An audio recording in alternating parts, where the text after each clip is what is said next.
नमस्कार बच्चों। आज हम कक्षा आज हम कक्षा 4 के अंतर्गत अध्याय दूसरा भारत के प्रसिद्ध ऐतिहासिक स्थल पढ़ेंगे।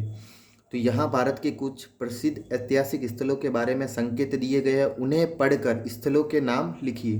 देखो, पहला हमें क्या दे रखा है, ऐसा स्थान कौन सा है उसका नाम बताना है। ठीक है, हमें तो क्या लिखा हुआ, यहाँ मुगल बादशाह अकबर और महाराणा प्रताप की सेनाओं के बीच निर्णायक युद्ध हुआ।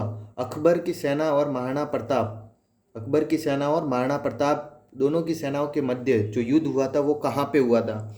इस युद्ध में झाला नामक सरदार, कौन सा सरदार, झाला नामक सरदार ने अपने प्राण देकर महाराणा प्रताप के जीवन की रक्षा की थी। तो ये अकबर और महाराणा प्रताप की सेनाओं के मध्य युद्ध को कहाँ पे हुआ था, तो हम सब जानते हैं कहाँ पे हुआ था, हल्दी घाटी के मैदान में। कहाँ पे हुआ था, हल्दी घाटी के मैदान में। तो इसका आंसर क्या हो जाएगा, हल्दी घाटी का मैदान। अब देखो, दूसरा प्रश्न है अपने पास, इस संस्था की स्थापना, ऐसी कौन सी संस्था है उसका नाम बताना है। इस संस्था की स्थापना गुरुदेव रविंद्रनाथ टैगोर ने बोलपुर पश्चिम बंगाल नामक स्थान पर की थी। ऐसी कौन सी संस्था है जिसकी स्थापना गुरुदेव रविंद्रनाथ टैगोर ने बोलपुर, पश्चिम बंगाल में एक शहर है बोलपुर, वहाँ पे स्थापना की थी। तो यहाँ पर विद्यार्थी प्राकृतिक वातावरण में रहकर शिक्षा प्राप्त करते थे। तो वो कौन सा स्थान था, किसकी स्थापना की थी गुरुदेव रविंद्रनाथ टैगोर ने, तो किसकी की थी, शांति निकेतन की। किसकी की थी, शांति निकेतन की। तीसरा प्रश्न है, अहमदाबाद में स्थित यह आश्रम गांधी जी का आवास था। यह साबरमती नदी के किनारे स्थित था। अहमदाबाद में गांधी जी का आवास स्थान कौन सा आश्रम में था, वो आश्रम का नाम बताना है तुम्हें। और वो कहाँ पे स्थित था, साबरमती नदी के किनारे। तो साबरमती नदी के किनारे कौन सा आश्रम था, साबरमती आश्रम। कौन सा आश्रम था, साबरमती आश्रम, जहाँ पे महात्मा गांधी जी अहमदाबाद में रहते थे। चौथा प्रश्न, इस पार्क में चंद्रशेखर आजाद ने घंटों तक अंग्रेजी पुलिस का मुकाबला किया।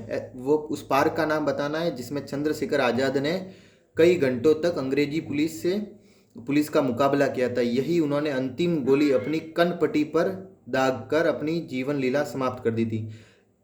उसी पार्क में चंद्रशेखर आजाद ने अपनी कनपट्टी पर गोली लगा के अपनी जीवन लीला समाप्त कर दी। तो उस पार्क का नाम क्या था, उस पार्क का नाम था अल्फ्रेड पार्क। कौन सा नाम था, अल्फ्रेड पार्क।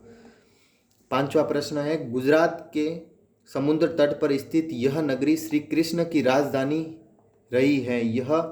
अब यह प्रसिद्ध धार्मिक स्थल है। गुजरात में जो समुद्र है, समुद्र का किनारा, वहाँ पे एक स्थित नगरी है जहाँ पे श्री कृष्ण ने अपनी राजनीति बनाई थी। जिसको श्री कृष्ण ने क्या बनाई थी, अपनी राजनीति। और वो वर्तमान में है ना, अभी धार्मिक स्थल है, बहुत बड़ा धार्मिक स्थल, जहाँ पे श्री कृष्ण के भगवान की पूजा होती है। तो वो स्थान कौन सा है, हम जानते हैं कौन सा है, द्वारका। हम कहते हैं द्वारकाधीश श्री कृष्ण भगवान, तो वो द्वारका, वहाँ पे श्री कृष्ण की राजधानी थी।